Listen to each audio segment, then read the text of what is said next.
Recall the definitions of left orderable and cyclically orderable groups. So I'd like to first, before I move on to the higher regularity theory, to talk about two constructions of cyclic orders, one of a cyclic order, one of a linear order, on groups which are not obviously orderable. And okay, so these groups come from mapping class groups of surfaces. So here, S is going to be a surface, which is to say a two-dimensional real orientable manifold.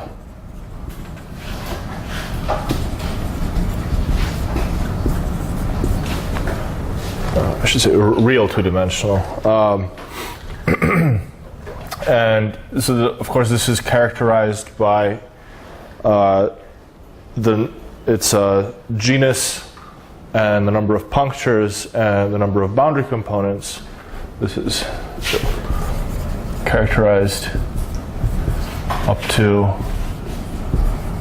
homeomorphism by G genus P, which is the number of punctures, and B, which is the number of boundary components.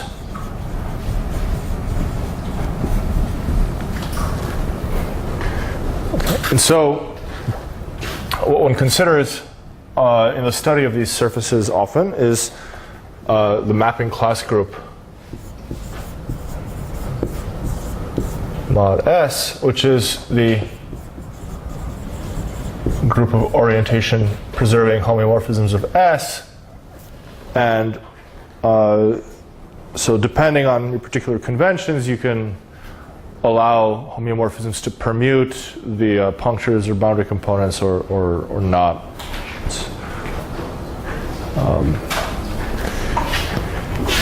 And when so S is of course characterized by these three pieces of data, and so sometimes we just write if S is a surface of genus G with P punctures and B boundary components, then we just write mod S is mod GPB. Okay, and so one more thing that I'll say here is that I'm going to consider the case of hyperbolic type surfaces.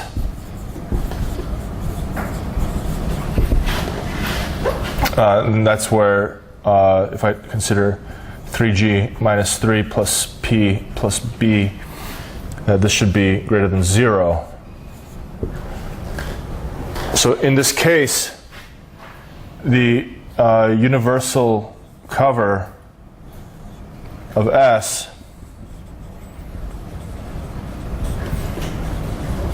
is identified with a possibly convex subset of hyperbolic 2 space.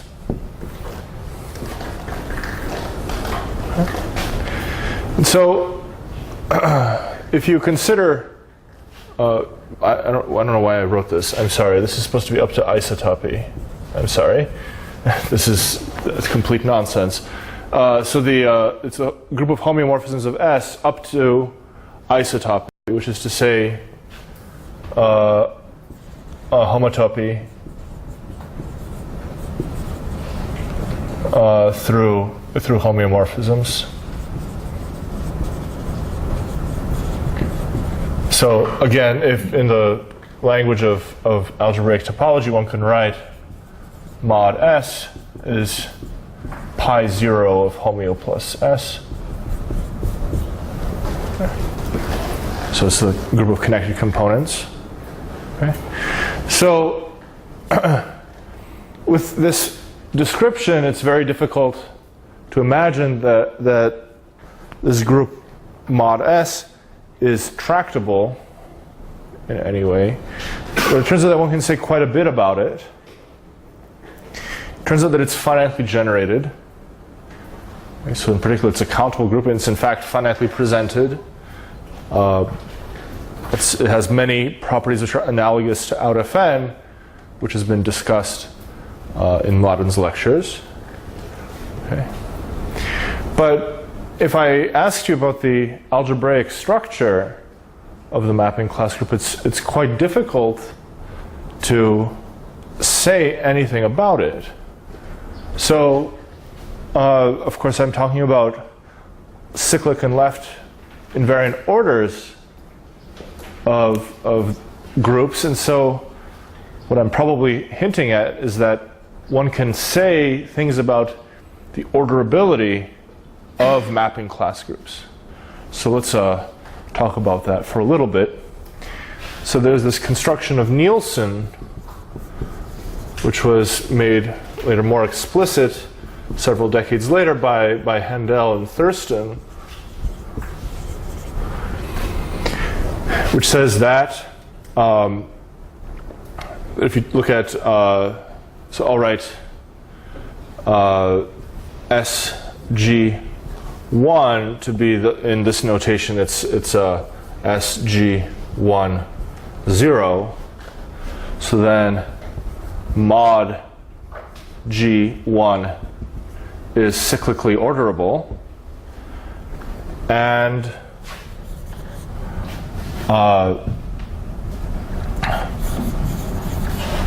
mod G01 is left orderable, or linearly orderable. So suppose that I wanted to prove this theorem. So I need to find either an explicit left invariant order on this group, which is understandably difficult to do unless you have a good understanding what these groups are algebraically, or I have to find a faithful action of this mapping class group on the circle, or of this mapping class group on the real line. And so we'll go for the latter.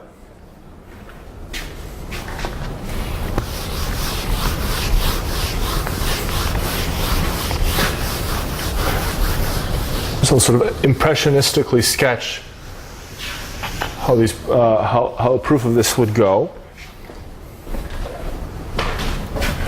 So let's start with the surface. Okay, it has some genus, and this will be P, which is our favorite point on the surface. So I can equivalently puncture the surface at this point, or I can just sort of label this point and insist that homeomorphisms in my group here send P to itself. From the point of view of this theory, there's no difference. Okay. So one thing that I can do now is I can take psi inside of mod S, which is again mod G1 here. And this is an element of this mapping class group. So it is a homeomorphism of S, but it's only well defined up to isotopy. Okay. So what I'll do is I'll choose an arbitrary representative of it. So let's write psi, capital psi, in homeo plus of S is a homeomorphism representative. Okay, so here there's a natural surjective map from homeo plus of S to mod S, and I just take any element in homeo plus of S which maps to psi. Okay, so now what I can do is I can lift this homeomorphism to the universal cover of S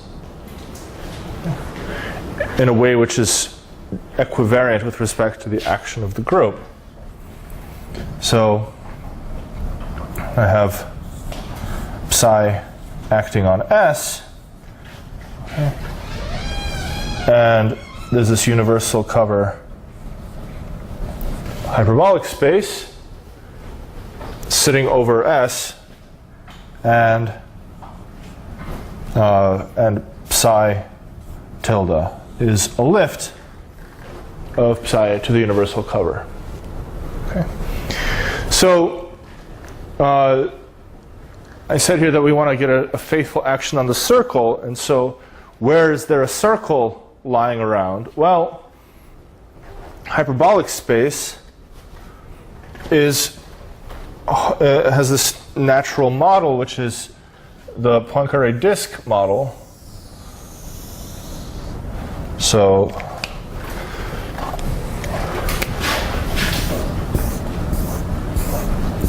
this here is H2, the blue part, and here is the boundary of H2, which is homeomorphic to the circle. And so this is the circle that we want to consider. Okay. Now, what should so how should we define an action on the circle in the first place? Well, we've lifted first psi tilde to the universal cover. Okay. So it acts on this space H2, and what is the boundary? Okay, so the boundary is equivalence classes of geodesics going off to infinity. So if I have, say, some geodesic inside of H2, which goes off to infinity, and I have some other geodesic which gets very close to it, stays bounded distance away from it, in the long run, they define the same boundary point at infinity. So this is the boundary of gamma 1, which is gamma 2.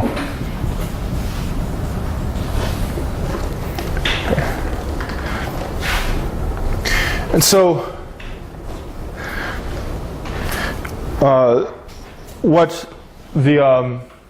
there's some work that needs to be done here, but the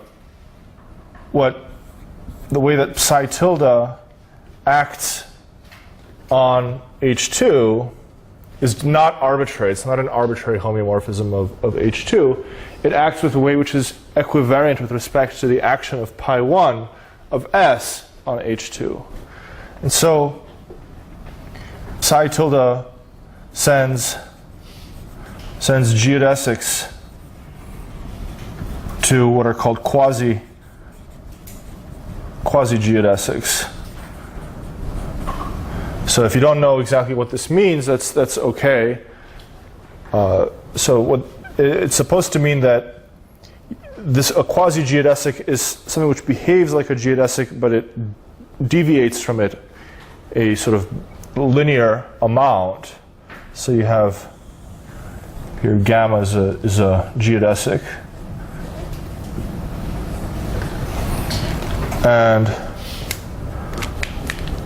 here's a quasi-geodesic, which what I've drawn here, it fellow travels gamma.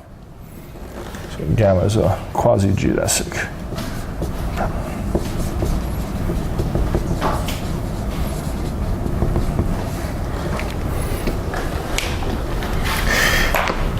And so it's a property of hyperbolic space that every quasi-geodesic fellow travels an honest-to-goodness geodesic, and what that allows one to do is define it says that if you have a quasi-geodesic, then its endpoint at infinity agrees with that of an actual geodesic. And so what that allows one to do is to define a homeomorphism of the boundary of hyperbolic space by sending the endpoint of a geodesic to, well, psi of that geodesic will then be a quasi-geodesic, and you send it to that point, the endpoint of that quasi-geodesic. So we get a continuous map, call it boundary of psi tilde, from acting on the boundary of H2, which is equal to S1. And so what have I done now? I've gone from a mapping class to a homeomorphism of the circle. So that sounds promising. Okay. So now I've made two choices. So the first choice that I've made is I chose a representative inside of the group of homeomorphisms. So that first choice is irrelevant, it turns out, because if a different choice of psi differs from my initial choice by a homotopy. So a homotopy is, it moves psi a bounded amount. So it doesn't, as you go off to infinity, you can't sort of, it doesn't distort psi of an arbitrarily large amount. The point is that if you were to take another representative of psi, which is homotopic to it, then I could take the same boundary map and I would get, so psi tilde would send every geodesic to a quasi-geodesic, and the homotopy would distort this quasi-geodesic by a bounded amount, and what would happen then is that the endpoint is still going to be the same. And so I'm justified in calling this boundary map the boundary of little psi.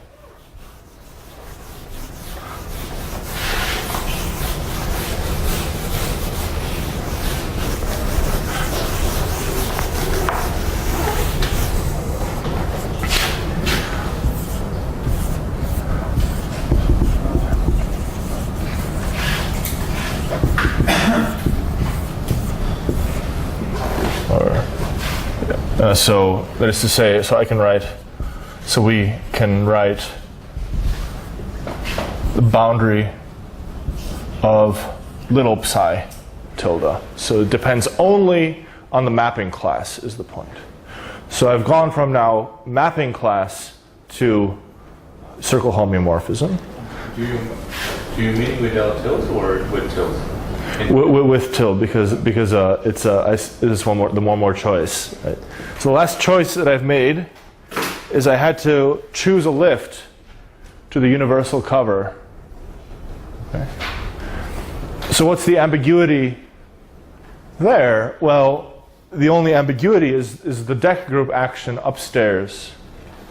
And so choosing a different lift is the same as composing with a deck group automorphism upstairs.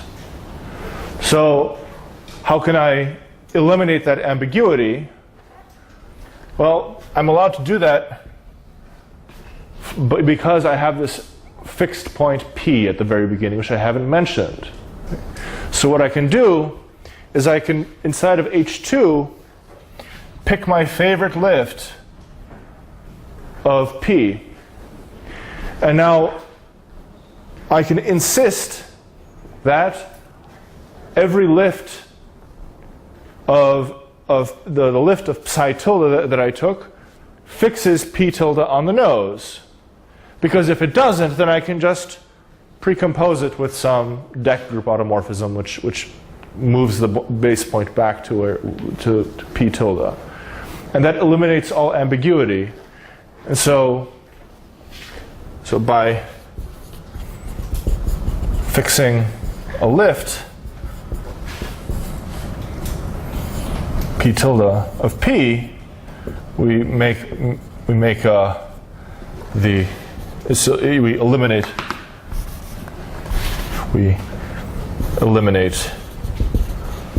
the ambiguity of a choice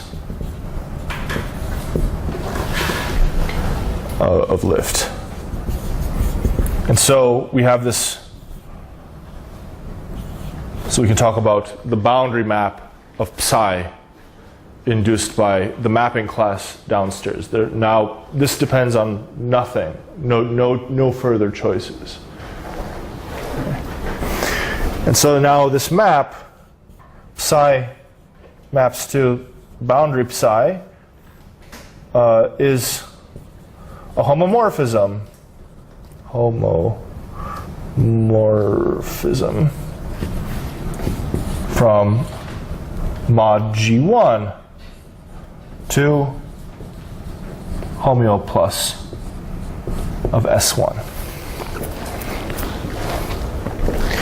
So of course, this would be fairly uninteresting if this were the trivial map, but it's not. So this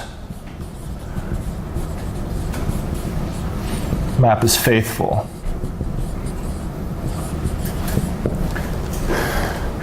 And so to really explain why this is the case would take me a little bit farther afield. The point is that, well, essentially the mapping class group mod G1 can be identified with a subgroup of aught pi 1 of the surface. Okay?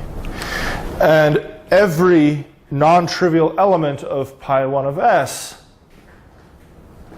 has a unique hyperbolic geodesic representative once one fixes a hyperbolic metric on S, which is to say, in every conjugacy class inside of pi 1 of S, that's a free homotopy class of loops on the surface, there is a unique geodesic representative. Okay? And so what one can show then is that if you have a non-trivial element of mod S, then there's some free homotopy class of loops which is not preserved by that element. And so that means you have some geodesic which is sent to some other quasi-geodesic by some homeomorphism, okay? But the corresponding quasi-geodesic does not fellow travel the original geodesic that you chose. So in particular, maybe you had some gamma here, and that gets sent to psi of gamma here. And the point is that these endpoints and these endpoints are different from each other. And so whenever you have a non-trivial element of the mapping class group, then you get a non-trivial boundary map. And so this map is faithful. And so that's a sort of fairly non-obvious way of taking this group that you know nothing about and producing a faithful action by homeomorphisms in the circle, or equivalently, a cyclic order. And to talk about the case of a boundary component, so we've done almost all the work in sketching the argument. So let me just say what the relevant changes are.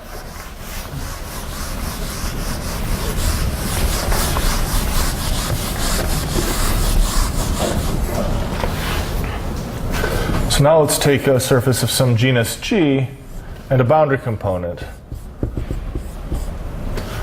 So here we can fix a marked point P on the boundary, which we think of as a base point for the fundamental group.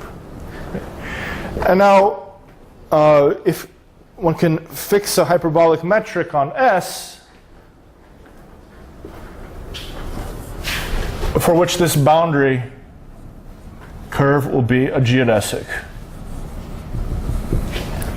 And now the universal cover of S is no longer hyperbolic space, but rather it's a convex subset of hyperbolic space. So it'll sit inside of hyperbolic space as before.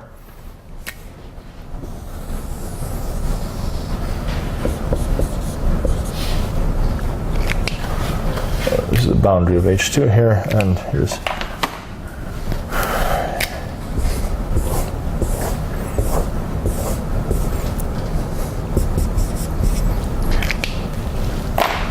and what you're going to end up getting is some sort of generally infinite-sided hyperbolic polygon. So this shaded black region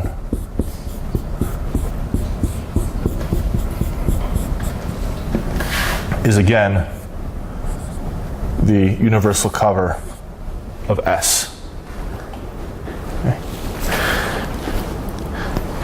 So there's still a circle in the picture, but now there's also a real line in the picture. Each one of the boundary components of this polygon is a lift of this geodesic boundary component. Okay. So what I can do is I can, again, choose my favorite lift of this boundary component. So maybe I insist that, so that maybe this is my preferred lift. So that here's P tilde.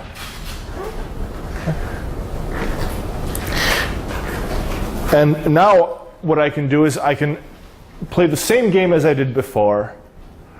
Choose lifts of of mapping classes which preserve that boundary component.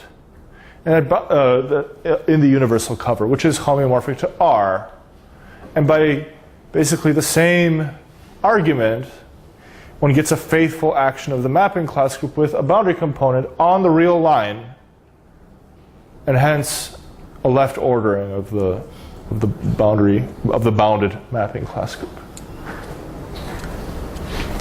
Okay. So I mentioned these examples because they'll come back later.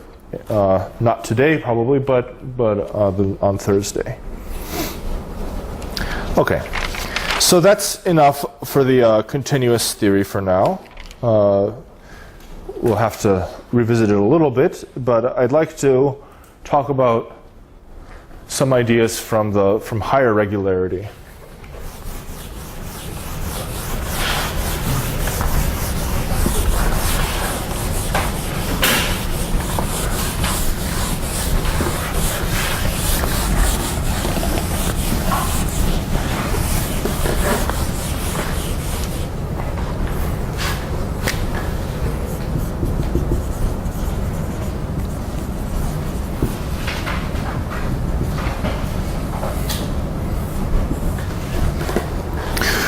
Okay, so now what I'm going to be considering here is how do analytic properties of the interval and the circle, not just their topological properties, influence the structure of groups. So the so now homeo plus is now going to be replaced by a subgroup.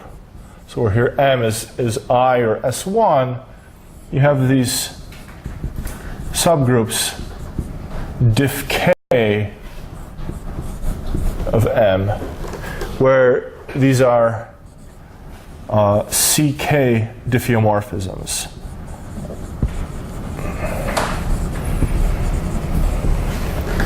Which is, in other words, these are homeomorphisms which have continuous derivatives through order K. And we'll refine that for some more regularities later, but for now you can just take K to be an integer, a positive integer. Okay. So, I mean, how does one even begin to probe what restrictions there are on subgroups of diff k of m. I mean, if you were a skeptic, you may say that, well, maybe every subgroup of homeo of m, it can be realized as a group of CK diffeomorphisms, maybe even C infinity diffeomorphisms. I mean, how would I prove you wrong? Well, one has to develop a dynamical interpretation of analytic properties of groups.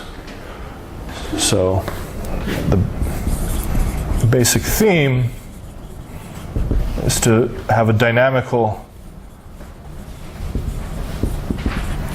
interpretation of analysis. And by analysis, I mean differentiation. So let me state the sort of first basic fact about these things, which gives you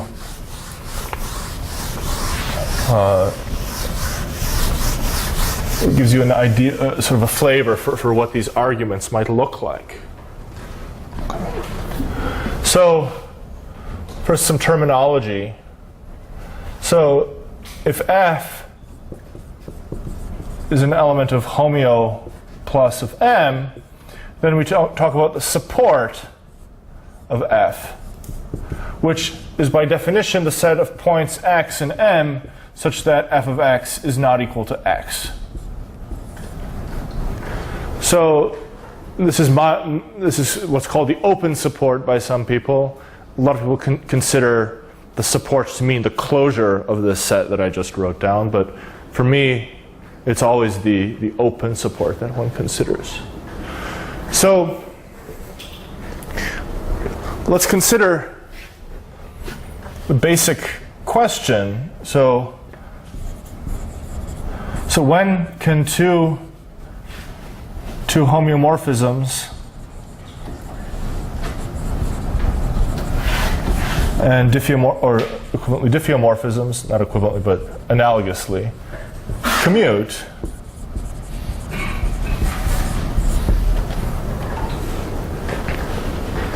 So this is clearly an analytic question. It's an algebraic question which has sort of a dynamical flavor to it, because you're looking at, well, you have two homeomorphisms f and g, and you apply f to some point, and then you apply g to the image of that point, and you're hoping that that's the same as applying g first and then f.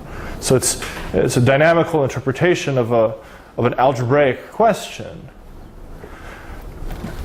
And if you just assume continuity, then commutation can be, you can have very miserable homeomorphisms which are very difficult to analyze commuting.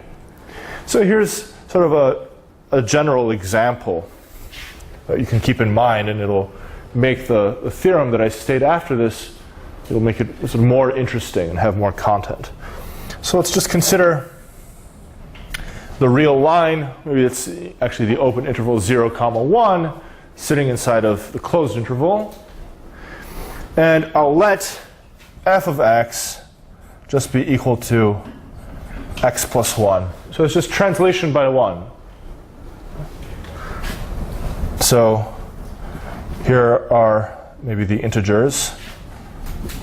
Right? So 0, 1, minus 1, 2, minus 2, and so on.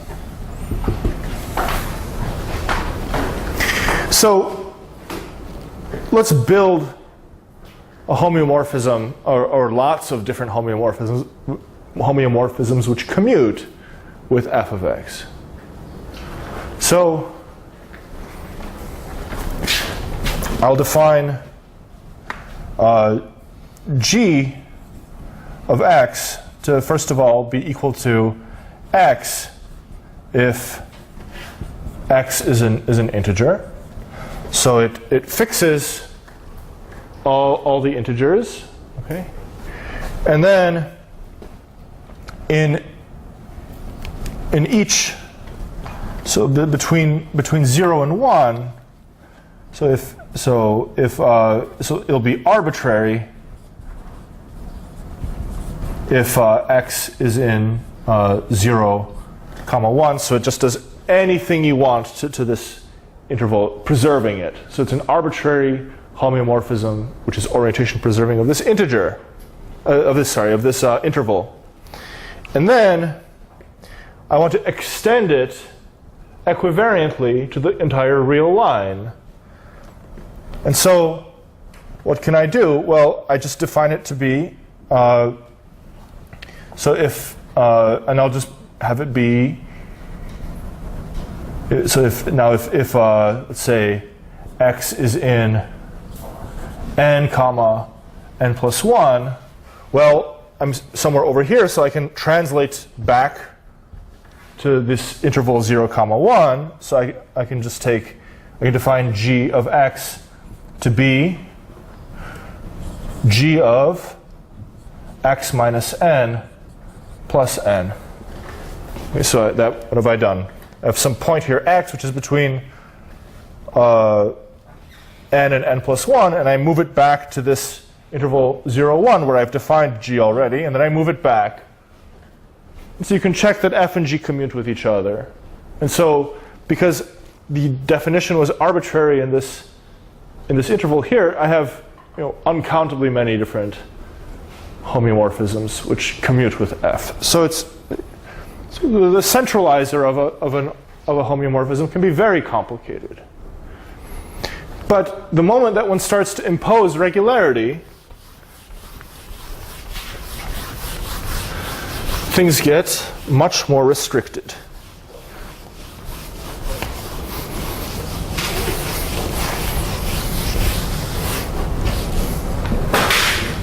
So here's a theorem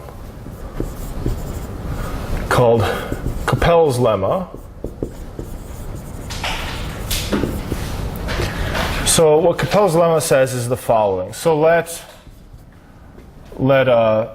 f and g be C2 diffeomorphisms of the half-open interval 0, 1. Like this. So it's closed at 0, open at 1. So one can weaken these hypotheses a little bit, but I will just state it like this for it to be clean. And suppose f and g commute with each other. Okay. And so suppose furthermore that if you look at the fixed set of f, so all the points which f fixes, that if you intersect this with the interior of this interval, and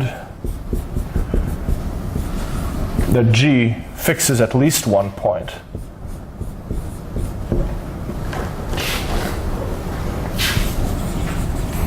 then g is the identity.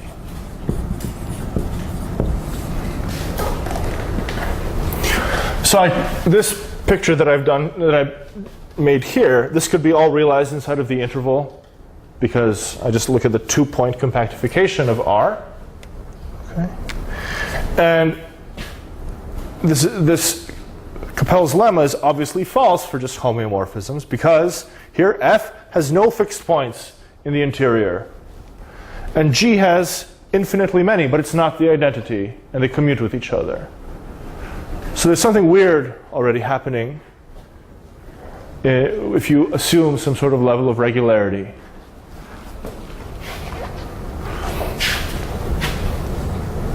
So here's a consequence of Cappellas lemma.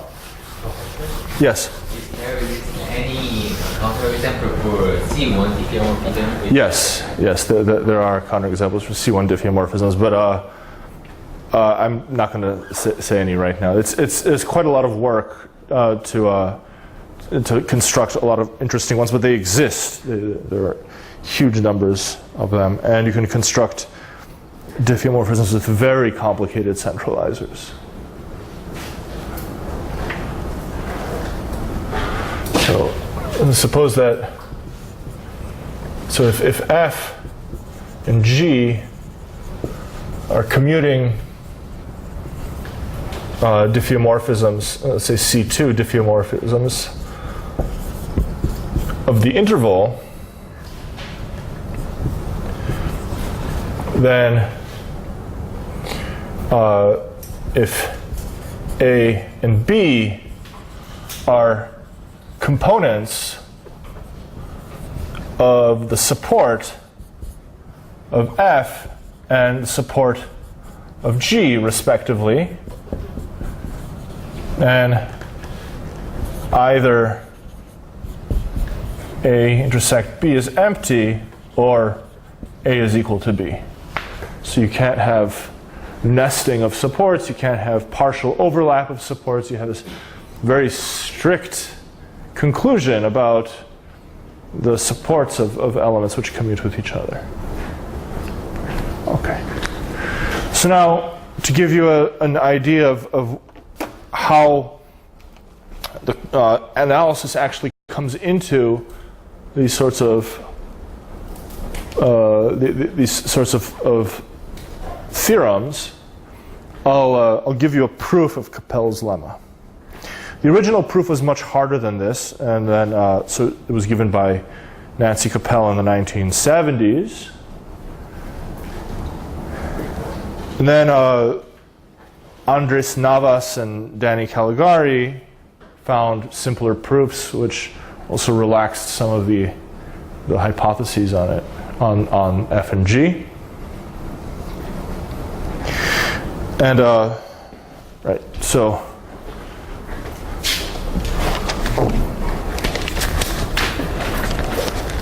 let's give a proof.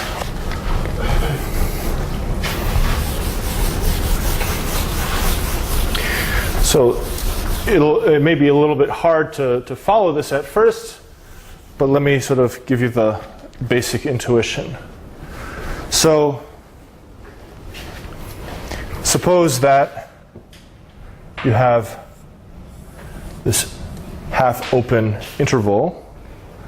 Then if you, without loss of generality, F moves everything to the left towards this 0, which is an accumulation point. And here is X, which is a fixed point of G. Okay. And so the point is that now, if you iterate F, you get a bunch of points which accumulate at 0, which are in the fixed set of G.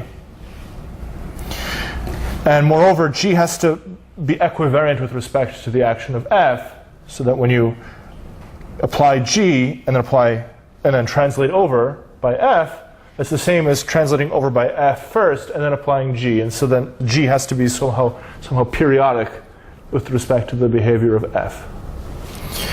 And now 0 is an accumulation point of fixed points of G. And so the derivative of G at 0 has to be equal to 1. That's a very easy consequence of the mean value theorem. But if G is non-trivial, then it has to do some sort of non-trivial movement in each one of these intervals here. And what one ends up showing in the proof is that you have points in the interior where the derivative gets arbitrarily small, but it also has to accumulate at 1, and so that violates the continuity. And so let's give a precise proof.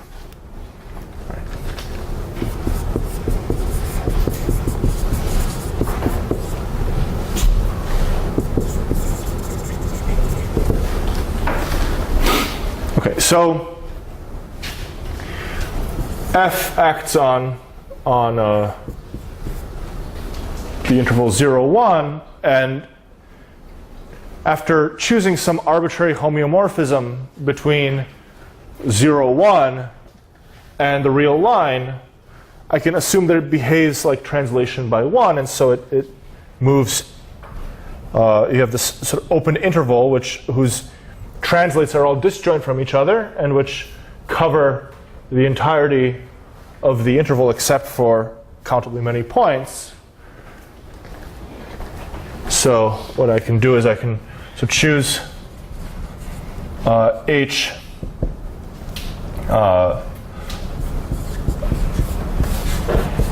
0, 1 to R, a homeomorphism, which is saying that I'm making F behave like translation by one is what's precisely called a topological conjugacy. So I'll just write that if you don't have to really worry about what that means. So a topological conjugacy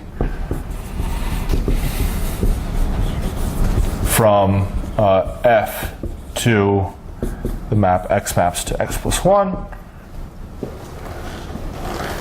And I'll let J be H inverse of 0, H inverse of 1.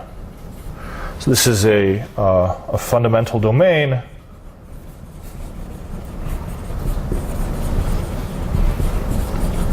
for F, which is to say that F to the n of J intersect J is empty if n is different from 0, and the union, so then I without the union of Fn J's is countable. So it's just literally what I've taken a map H which conjugates F to be just translation by 1 here, and J is the preimage of this interval. And then F to the n of J is just the preimage of this interval translated by n, whichever way that might be.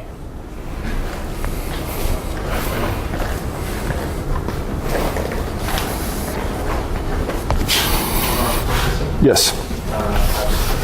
So I can understand that F translates some interval to that in 0, 1, but does it tend to be 1? That means does it go to the end? Yes, because F has no fixed points in the interior. So if it didn't accumulate on 1 and 0, then it would accumulate at some point in the interior of 0, 1, and that would have to be a fixed point of F by continuity. So that's where no fixed points come. Yes, that's right. So the existence of this topological conjugacy is exactly the statement that F has no fixed points.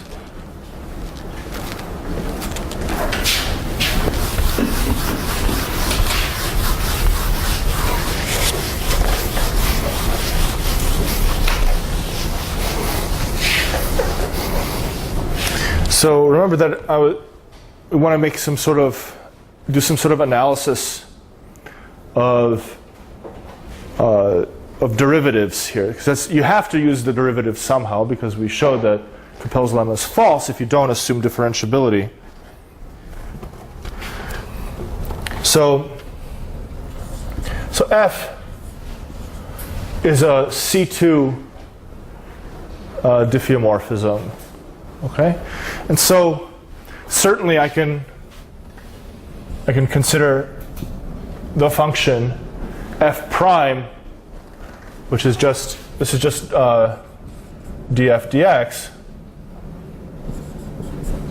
Okay, so now this is a function which is continuous, but it's more than continuous actually. It's differentiable again because f is assumed to be C2.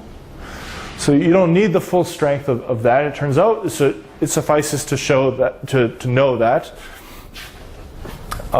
f prime is what's called Lipschitz. I won't even reduce this further, but I'm just going to say what this means. So this means that if I look at the supremum of x different than y, f prime of x minus f prime of y divided by x minus y is less than infinity. So you can just see immediately from continuity that since if f is C2, then this supremum is bounded on any compact subset of the interval. And so the function that we want to consider is the logarithm of f prime. So this is also going to be Lipschitz. So you should check this.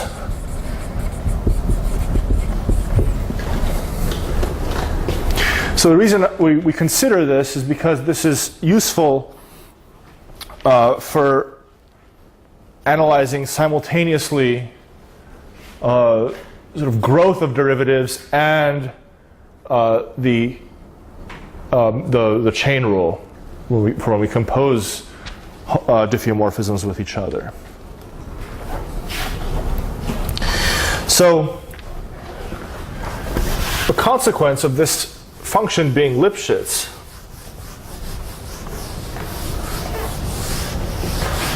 is the following. So if you consider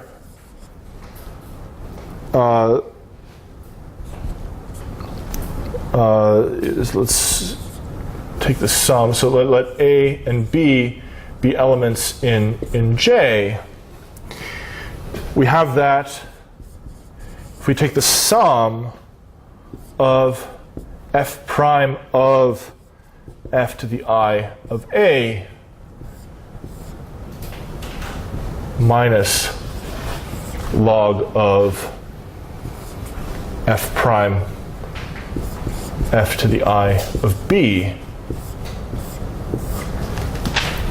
So what am I doing? Right. So I have this function log of the absolute value of f prime, and I'm evaluating the difference of this function at A and B and along all iterates along powers of f. So, right. So what I have, if I have here's the interval, and here's J.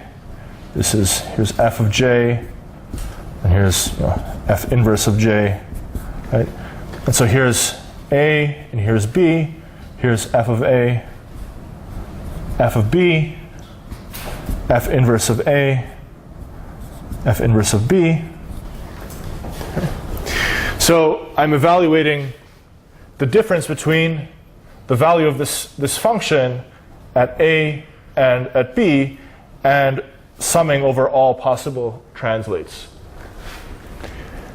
So the fact that this function is Lipschitz implies that there is an a priori bound on the value of this sum. This is bounded above by some k, which doesn't depend on A or B. So k1, which is independent of A and B.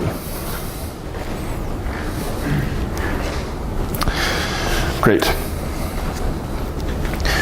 So now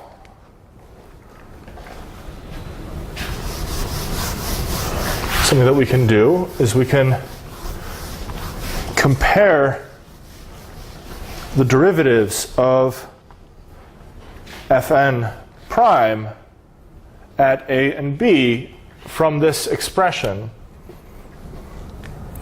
So we have that. So there exists another positive constant k2 such that 1 over k2 is less than or equal to the absolute value of fn prime of A over fn prime of B. And then this is bounded above by k2. And so this follows from this estimate and the chain rule. So you should check that this using previous estimate. And the chain rule.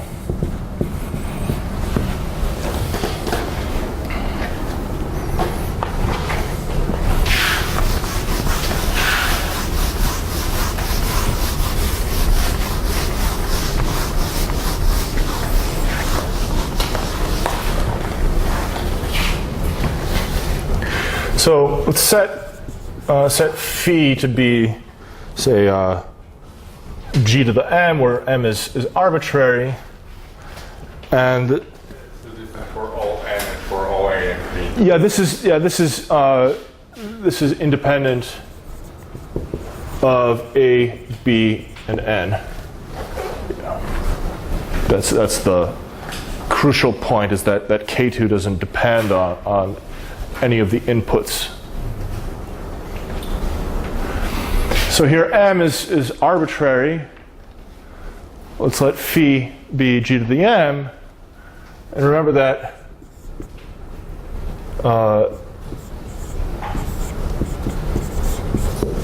f and phi have to commute with each other. So we have to use that at some point. Right? So if we write out this this equality in terms of homeomorphism, so dynamically express this algebraic condition. So we have phi, for all n, we have this. We have phi of f to the n of x is equal to f to the n of phi of x. So that's immediate from the definition. What we can do is we can differentiate this expression. And so differentiating this and rearranging things, we get f to the n prime of x divided by f to the n prime of phi of x is equal to phi prime of x divided by phi prime of f to the n of x. That's just the chain rule.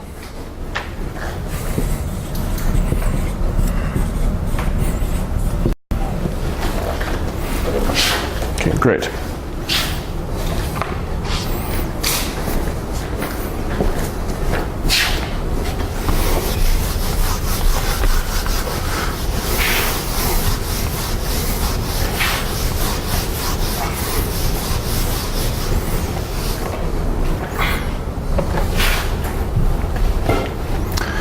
Okay. So now we have to use the fact that G has a fixed point inside of the interior of the interval. And the fact that G is not the identity by assumption. So we want to show that it is the identity. So suppose G is not the identity, then G has a fixed point P, such that, let's say, G to the K of X converges to P for X nearby to P, and as K goes to infinity. So this is using the fact that P is a fixed point and that G is non-trivial.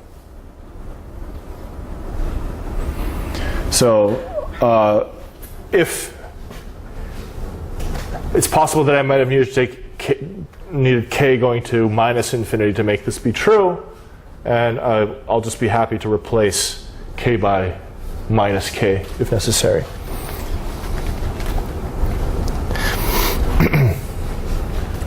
Okay, so we have that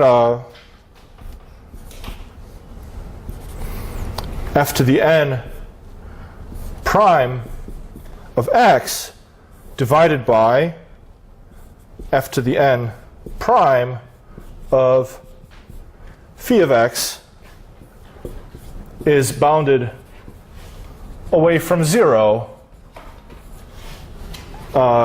if x is close enough to P.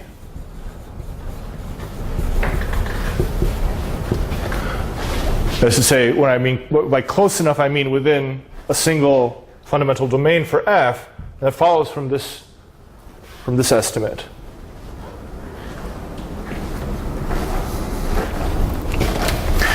Okay, so now we have to use the fact that P is a fixed point. So let's do that.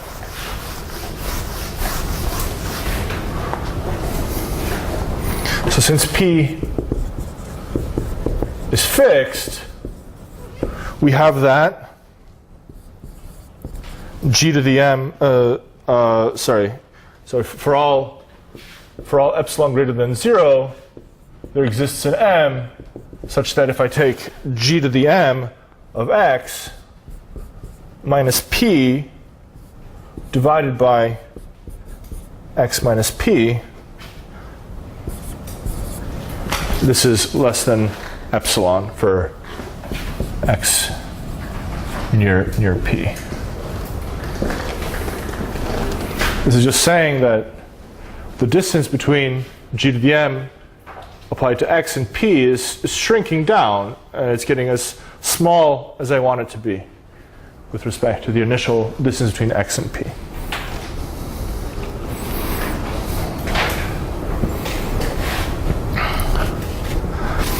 So, in other words, we have that for all delta greater than 0, there exists an m greater than 0 such that the absolute value of the derivative of phi of x, which phi was, remember, g to the m,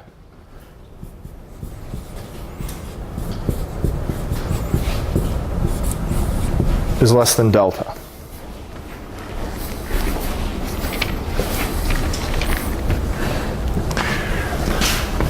But now, remember I drew this picture that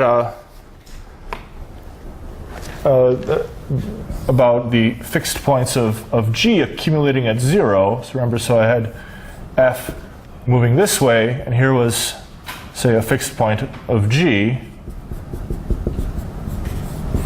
And the entire f orbit of this point, these are all fixed points of G, and they accumulate at 0.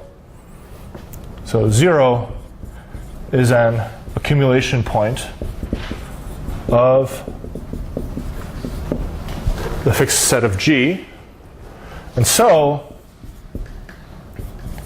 phi prime, for all m, phi prime of 0 has to be equal to 1.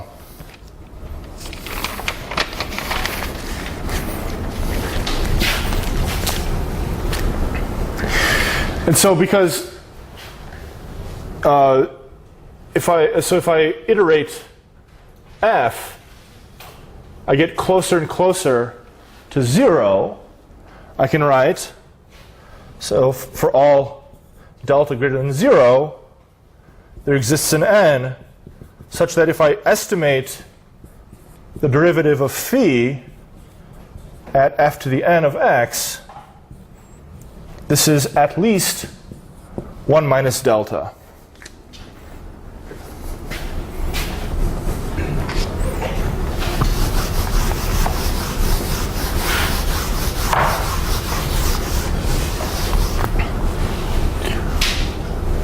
So I want to retain this for a sec. So let me write that again. So this was remember f prime, f to the n prime of x, right? So this is the last thing that I need. So I have that this thing is happening and this thing is happening simultaneously. So I can give an estimate for this ratio. So we have that phi prime of x over phi prime of f to the n of x can be estimated as being at most, well, delta over 1 minus delta. But it was bounded away from 0, and delta was arbitrary, so this is a contradiction.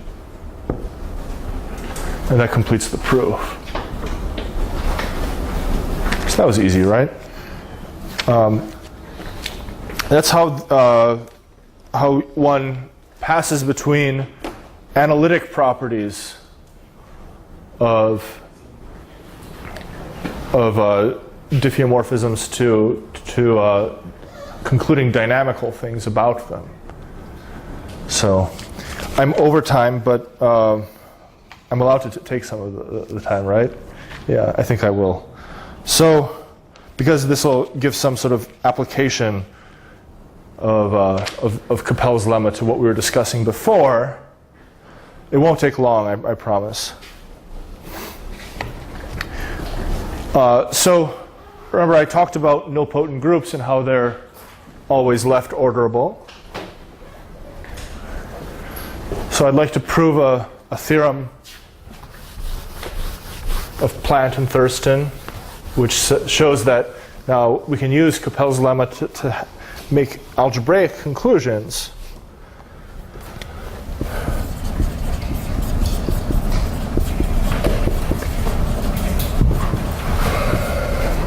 So the Plant-Thurston says that, theorem says that if n is a subgroup of diff2 of M, which is nilpotent, then n is abelian. So this, in particular, Heisenberg group that I wrote down for us earlier cannot act by C2 diffeomorphisms on the interval or on the circle.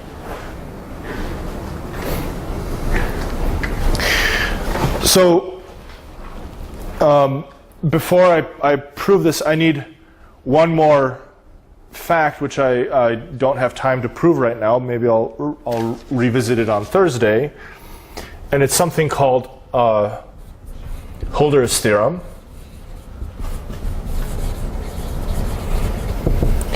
Which is a statement just about groups acting on the real line or on the circle. So it says that, so if G acts on the real line or on S1 freely, which means that if you have any element in here, then it has no fixed points when it's acting. Then G is abelian.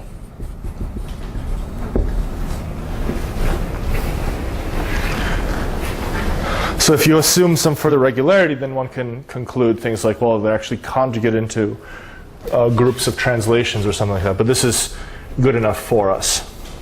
So I'll give a proof of the Plant-Thurston theorem, at least for the interval.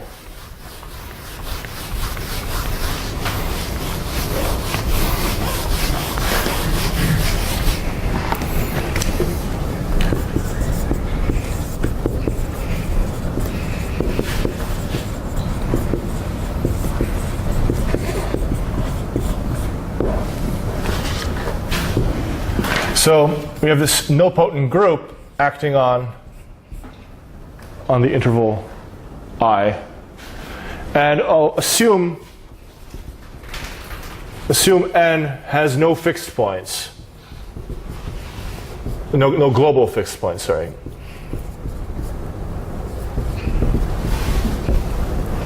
So this is a reasonable assumption, because if there were a global fixed point, then I would just say, okay, now break the interval into two subintervals. Each of them is invariant under the action of the group, so I just restrict to one of them. Okay. So assume that there are no global fixed points. Now, n is a nilpotent group, so that means that it has an element which is non-trivial in its center. That's just a general fact about nilpotent groups. So let's take an element G in the center of the group. And now, if n is non-abelian, then it cannot act freely on the interval. And so that means that there is at least one element in n, which is non-trivial, which has at least one fixed point. So take a non-trivial element in n with a fixed point.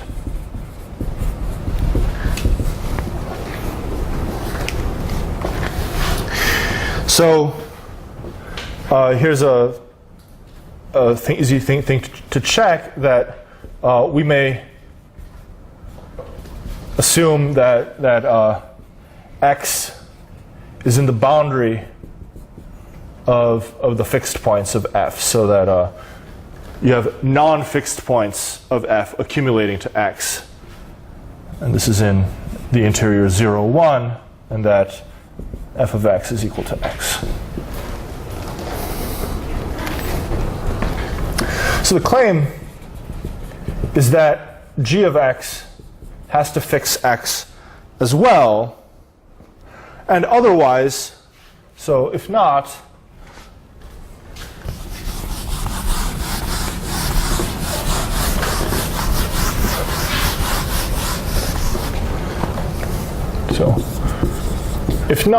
then there exists this interval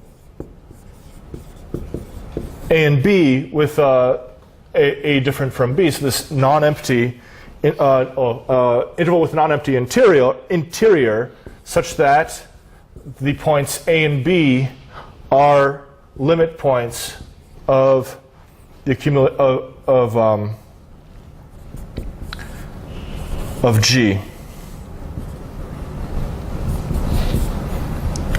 applied to x. Right? So, right, if x isn't fixed, then I just look at the positive and negative iterates of g applied to that point, and I get this interval with non-empty interior. That's all this is saying. Okay. So now remember, g was central. So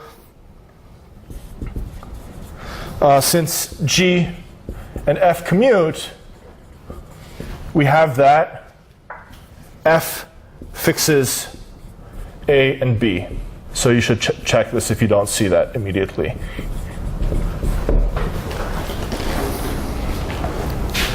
So Cappellas Lemma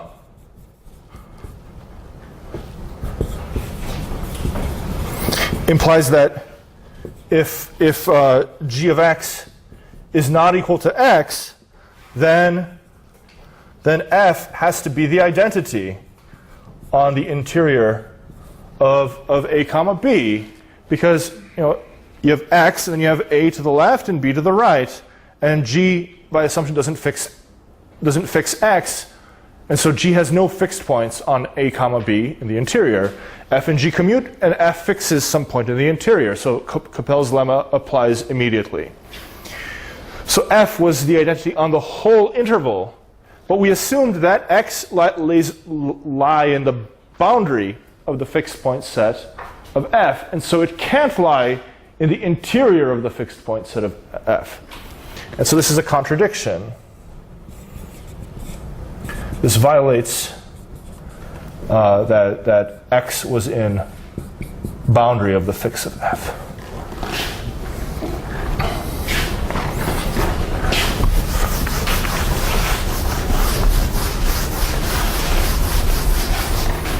So you conclude from this that g of x is equal to x. Okay? So let y be any element of fix of g intersected with the interior 0, 1, which is I'll just say boundary of the fixed set of g, right? So since g is central, we have that h of y is equal to y for all h in n, But this implies that y is a global fixed point.